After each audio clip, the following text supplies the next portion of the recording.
Okay, I low-key haven't done a video on a brick, but what better chance to do a gear review than right now? Because I think my arsenal's looking pretty good.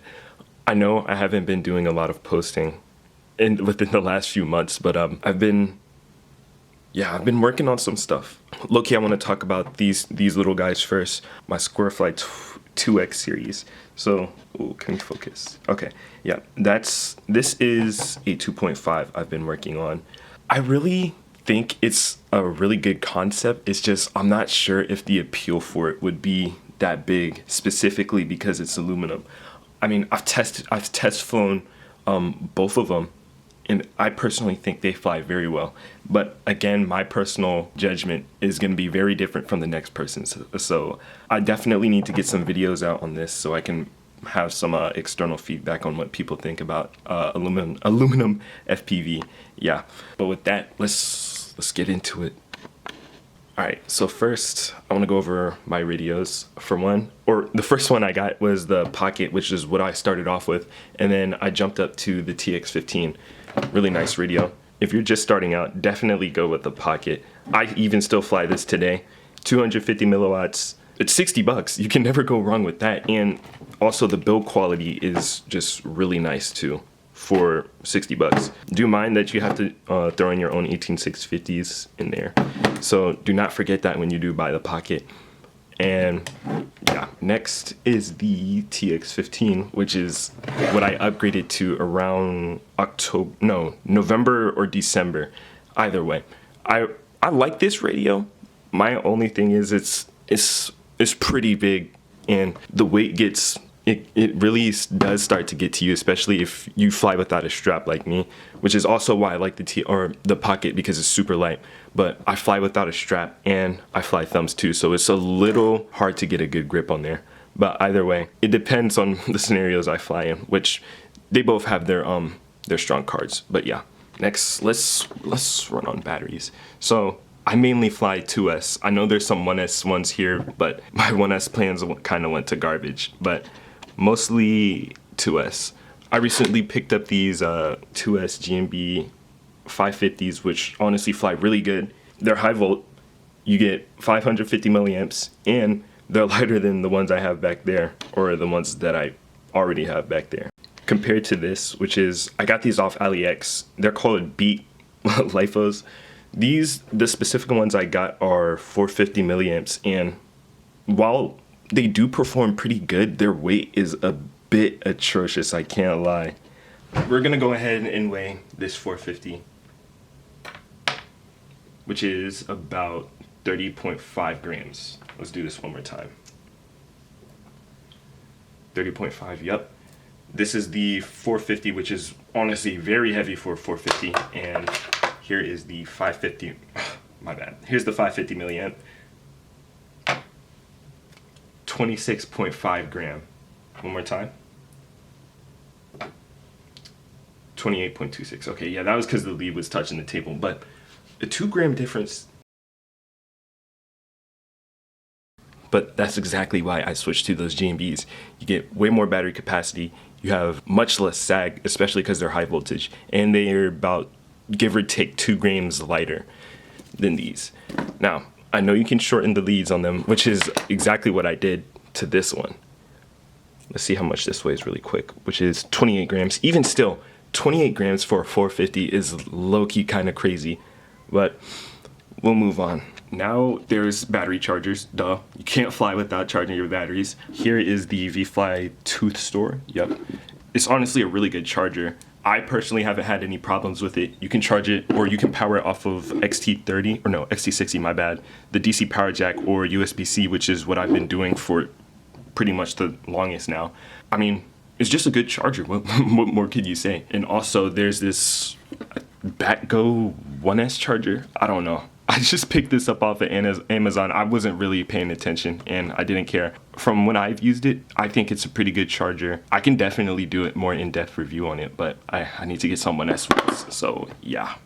Okay, I low-key had to set the camera down because it was getting pretty difficult moving this around a lot. But first up, I have the N3s, which I've been running ever since I started. I mean, it's a pretty nice set of goggles. Only thing is it's just very lacking on features, which honestly makes sense for a closed ecosystem. But DJI, they did it really good, so you can't really complain about it just having a lack of I/O, period. I mean, it does what it's supposed to. It's HD. The latency is pretty good, especially on race mode.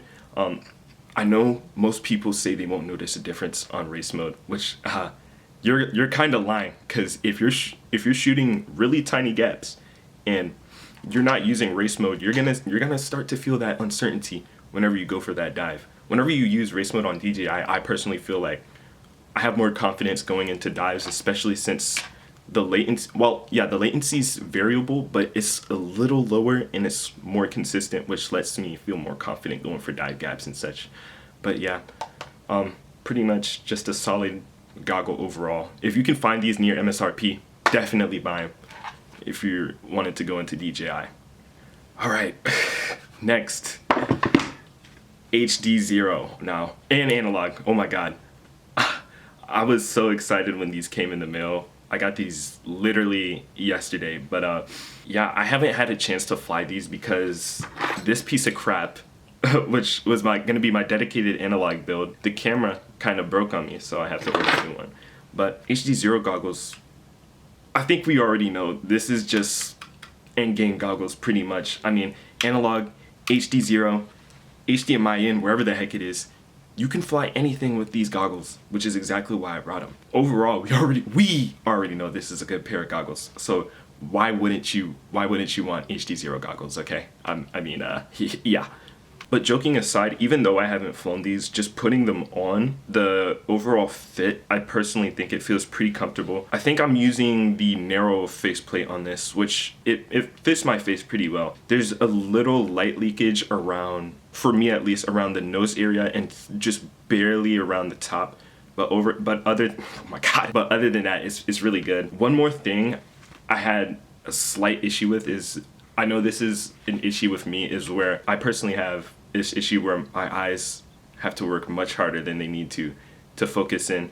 So I had to slam the diopters all the way in, which it helps, but it still strains my eyes a little bit. But once I get my eyes aligned, it works pretty good. But yeah, that's pretty much it for goggles. Let's move on to the quads. All right, so here's this guy, Squarefly 25. It's the aluminum 2.5 inch I've been working on and flying.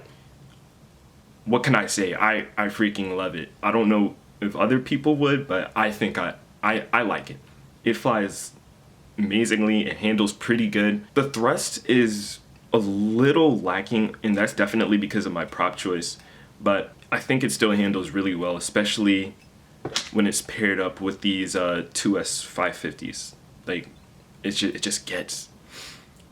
Durability wise, I know you guys can see the little tubby guards I got on there. I feel like it does its job pretty well, other than the fact that once you start crashing a lot and tightening the screws down more and more, the guards, they start to slip off, which is something I gotta fix. But other than that, they've been protecting the motors pretty good. I think the bearings have been starting to go bad, especially because of those prop strikes, which is honestly better than just having a completely screwed up motor belt, if you ask me. But yeah, motor guards, I think they're doing pretty good. Now, I know this is aluminum, and aluminum is very prone to bending, but from what I've flown and from what I've crashed, this bottom plate hasn't bent one bit. It's still straight as an arrow. It's 3.2 millimeters thick, which is absolutely absurd. The company I sent it to only had 3.2. I was originally gonna do 3, but they had 3.2, so knowing me, I'm gonna go with 3.2, right? Which honestly was a really good idea because it's held up really well. I've actually been damaging more electronics than the frame itself. My 04 Lite, I had to E6000 because the little retainers where the gummy sit started to chip off and it was breaking. So yeah, good, bad, I don't know. That's for you to decide. But overall, still a really solid quad. I wish I could build more quads, but no. Next up, Squarefly 20. This is actually a first generation model because you can see that it has the triangle motor mounts, which is what I ditched in the next gen. I'm low-key freeballing this script, but please bear with me. This was gonna be my analog build that I was gonna use with the HD0 goggles, but the freaking camera crapped out on me when I was building prototypes with it. I was manhandling this thing.